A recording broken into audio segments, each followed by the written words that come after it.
অস্বাভাবিক দাম, সেটাই কিন্তু ক্রেতাদেরকে অনেকটাই ভোগান্তিতে ফেলছে। আমি যদি আপনাকে একটু সবজির বাজার দর সেটাই কিন্তু জানাতে চাই, ক্রেতাদেরকে প্রথমে অনেকটাই ভোগান্তিতে ফেলছে। আমি যদি আপনাকে একটু সবজির বাজার দর জানাতে চাই, প্রথমে শুরু করতে চাই কাঁচামরিচ দিয়ে। গত সপ্তাহে কাঁচামরিচের দাম উঠেছিল 400 টাকা কেজিতে, কিন্তু যদিও এই সপ্তাহে মরিচ বিক্রি হচ্ছে 240 টাকা কেজি, কিন্তু তারপরও আসলে 240 টাকা স্বাভাবিক দাম নয়। তাল বেগুন থেকে শুরু করে বিভিন্ন ধরনের বেগুন 80 থেকে একদম 240 টাকা পর্যন্ত বিক্রি হচ্ছে কেজিতে। যেখানে আসলে মানুষ 1 কেজি 1.5 কেজি বেগুন কিনে নিয়ে যেতেন, সেখানে মানুষ এখন খুঁজছেন একটা বা দুটো বেগুন। পটল বিক্রি হচ্ছে 80 টাকা, ঢেঁড়স 80 টাকা কেজি, শিম বিক্রি হচ্ছে 160 টাকা, কাঁকরোল 100 টাকা কেজি, মানভেদে করলা বিক্রি হচ্ছে 80 থেকে 120 টাকা কেজি। শীতকালীন সবজি বাজারে আসতে শুরু করেছে। ফুলকপি বাঁধাকপি 100 টাকা প্রতি পিস বিক্রি হচ্ছে। কিছুটা স্বস্তি আছে পেঁপে এবং মিষ্টি কুমড়ার দামে। 30 টাকা করে বিক্রি হচ্ছে প্রতি পিস পেঁপে, এবং মিষ্টি কুমড়া বিক্রি হচ্ছে 60 টাকা প্রতি পিস। কিছুটা বেড়েছে আসলে পেঁয়াজের দাম। সেই জায়গা থেকে পেঁয়াজের দাম হুট করে বেড়ে যাওয়াতে আসলে ভোগান্তিতে সাধারণ মানুষ। গত সপ্তাহেও পেঁয়াজের দাম ছিল আসলে 75 থেকে 80 টাকা কেজি, সরি দুঃখিত, 65 থেকে 70 টাকা কেজি। এই সপ্তাহে বিক্রি হচ্ছে 85 থেকে 90 টাকা কেজিতে। তো সেই জায়গা থেকে পেঁয়াজের হুট করে দাম বেড়ে যাওয়াতেও কিন্তু ভোগান্তিতে ক্রেতারা। বিক্রেতাদের সাথে কথা বলে জেনেছি যে তারা বলছেন আড়ত থেকেই আসলে দাম বাড়ানো হয়েছে, তাদের বেশি দামে কিনতে হয়েছে বলে তারা বেশি দামে বিক্রি করছেন। এখান থেকে এই ছিল সর্বশেষ। আমাদের আরেক সহকর্মী রয়েছে চট্টগ্রামে, নয়ন বড়ুয়া জয়, সেখান থেকে জানবো চট্টগ্রামের বাজার পরিস্থিতি। ধন্যবাদ মরিন আপনাকে। আপনি যেমনটা ঢাকার বাজারের খবর জানিয়েছেন, তেমনিভাবে চট্টগ্রামের বাজার আমরা একটু দেখানোর চেষ্টা করছি। চট্টগ্রামের সবচেয়ে বড় কাঁচা বাজার রিয়াজউদ্দিন বাজার, সেখানে আমরা দেখতে পাচ্ছি সবজির কোনো কমতি আমরা দেখতে পাচ্ছি না। নানা রকমের সবজিতে কিন্তু ভরে গেছে বাজার। তবে শীতকালীন সবজি সবচেয়ে বেশি এসেছে বাজারে, তবে দামটা যেভাবে হু করে বেড়েছে সে বাড়ার মধ্যে এখনো পর্যন্ত আছে। আমরা দেখতে পাচ্ছি 80 থেকে 100 টাকা কেজিতে বিক্রি করা হচ্ছে বেগুন। একই সাথে অন্যান্য যে সবজিগুলো আছে সব ধরনের সবজির দাম এখনো পর্যন্ত চড়া হওয়ার কারণে যারা বাজার করতে এসছেন তারা কিন্তু হতাশের কথা আমাদেরকে জানিয়েছেন। রিয়াজউদ্দিন বাজারে আমরা দেখি প্রতিদিনই সকাল হলে কিন্তু আসলে এখানে খুচরা বিক্রেতা যারা আছে তারা এখান থেকে বাজার করে আবার যেখানে তাদের দোকান আছে সেখানে বিক্রি করে, সেখানে গিয়ে আরও বেশি দামে তারা বিক্রি করছেন। তো একই সাথে শিম বিক্রি করা হচ্ছে 200 টাকা কেজিতে। তো এখানে মিষ্টি কুমড়া বিক্রি করা হচ্ছে 50 থেকে 60 টাকা কেজিতে।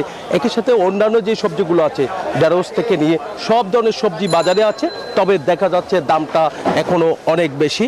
তো একটু যদি কমতো তাহলে সবার জন্য সহজ হতে বলে তারা আমাদেরকে জানিয়েছে। শুধু সবজি না, সবজির পাশাপাশি আমরা দেখতে পাচ্ছি মাছ মাংসের দামও এই সপ্তাহে অনেক বেড়ে গেছে, তবে চালের দামটা কিছুটা কমেছে সেটা আমরা জানতে পেরেছি। এই ছিল আমার এখানকার সর্বশেষ। ফিরে যাচ্ছে আমার সহকর্মী, অপেক্ষা করছে সাভারের নাসমুলের কাছে।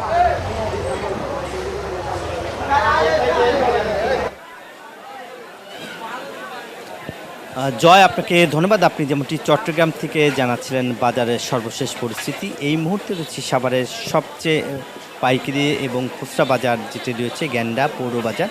এবং আমরা যদি দেখি যে এখন কিন্তু 3টি জিনিস কিনলে কিন্তু 500 টাকার নোট শেষ হয়ে যায়। সেটা হচ্ছে 200 টাকা কেজি সিম এবং 200 টাকা কেজি মরিচ এবং 100 টাকা কেজি বেগুন। এই যে আর এখানে আপনার বিক্রি করা হচ্ছে 60 টাকা কেজি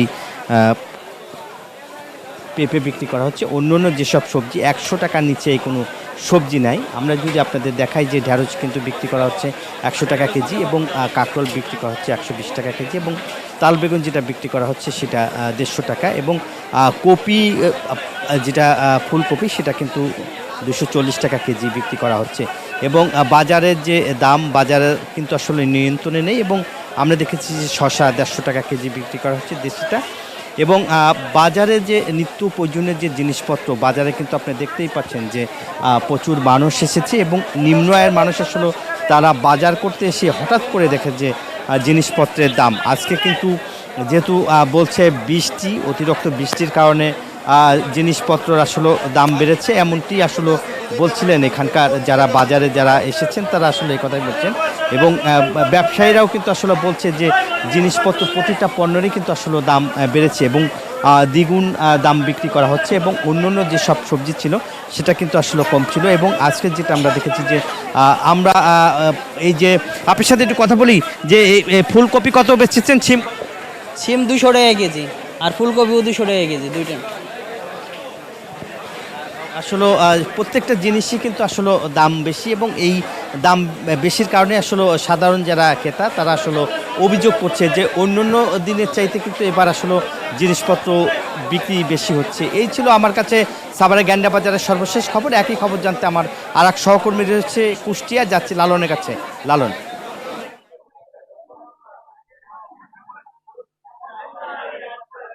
ধন্যবাদ নাজমুল, আপনি সাভার থেকে যেমনটি জানাচ্ছিলেন, আমি এই মুহূর্তে রয়েছি কুষ্টিয়ার সবচেয়ে বড় যে খুচরা এবং একই সাথে পাইকারি বাজার কুষ্টিয়া পৌর বাজারে। আমি কুষ্টিয়া পৌর বাজারে এসে আমি এখানকার ব্যবসায়ী দের সাথে কথা বলেছি যারা খুচরা এবং পাইকারি ব্যবসার সাথে জড়িত রয়েছেন সবজির। তারা যেটি বলছেন যে আসলে বাজারে কিন্তু সবজির ঘাটতি রয়েছে। ঘাটতি থাকার কারণ হিসেবে ব্যবসায়ীরা যেটি বলছেন যে এই চলতি যে বর্ষা মৌসুম এবং অতিবৃষ্টি এবং বিরূপ আবহাওয়ার কারণে কিন্তু অধিকাংশ সবজির ক্ষেতই কিন্তু আসলে ক্ষতিগ্রস্ত হয়েছে। তারা বলছেন যে ফলে কিন্তু আসলে এই সংকট তৈরি হয়েছে, বাজারে সরবরাহ ঘাটতি তৈরি হয়েছে এবং এর কারণেই মূলত আসলে সবজির দাম বেড়েছে বলে ব্যবসায়ীরা আমাকে জানিয়েছেন। আমি পাইকারি যারা আড়তদার রয়েছেন তাদের সাথে কথা বলেছি, তারা বলছেন যে যে পরিমাণ সবজির আসলে চাহিদা এই বাজারে রয়েছে সেই পরিমাণ সবজি কিন্তু আসলে এই বাজারে আসলে তারা নিয়ে আসতে পারছেন না, বা চাষিরাও কিন্তু আসলে সরবরাহ করতে পারছেন না। ফলে মূলত আসলে এই সবজির দাম বেড়েছে। আমি শীতকালীন যে আগাম সবজিগুলো রয়েছে বাজারে সেই সবজিগুলোর দাম যদি একটু বলি, সেক্ষেত্রে ফুলকপি 150 টাকা কেজি, পালং শাক 130 টাকা কেজি, শিম 160 টাকা কেজি, পাশাপাশি কাঁচামরিচের কেজি কিন্তু 180 টাকাতে এখনো রয়ে গেছে।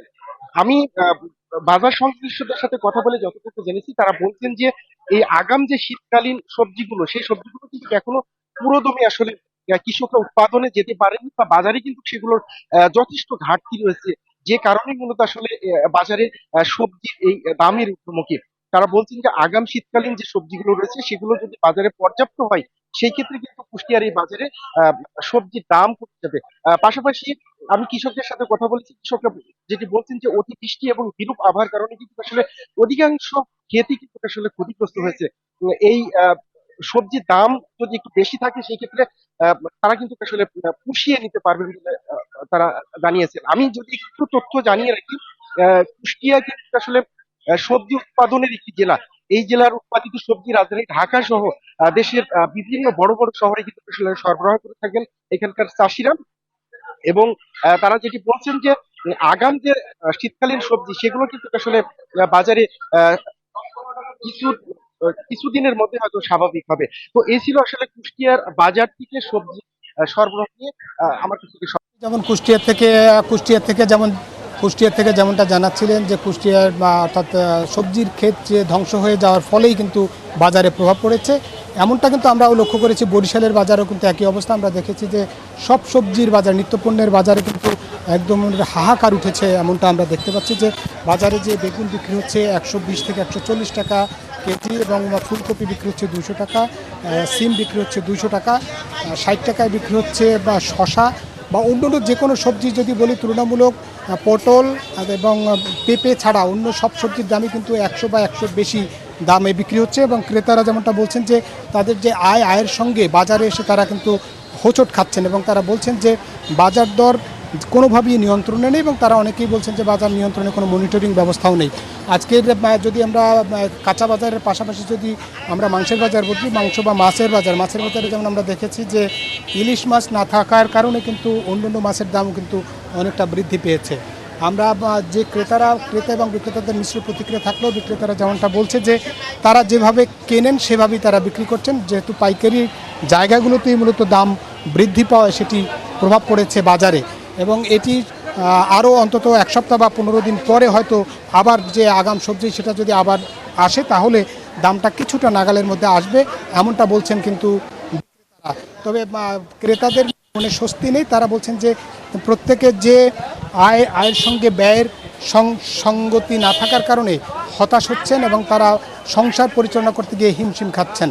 মূলত এই ছিল বরিশাল থেকে আমার কাছে যে নিত্যপণ্যের বাজারের সবশেষ তথ্য। ফিরছি স্টুডিওতে মনিরা।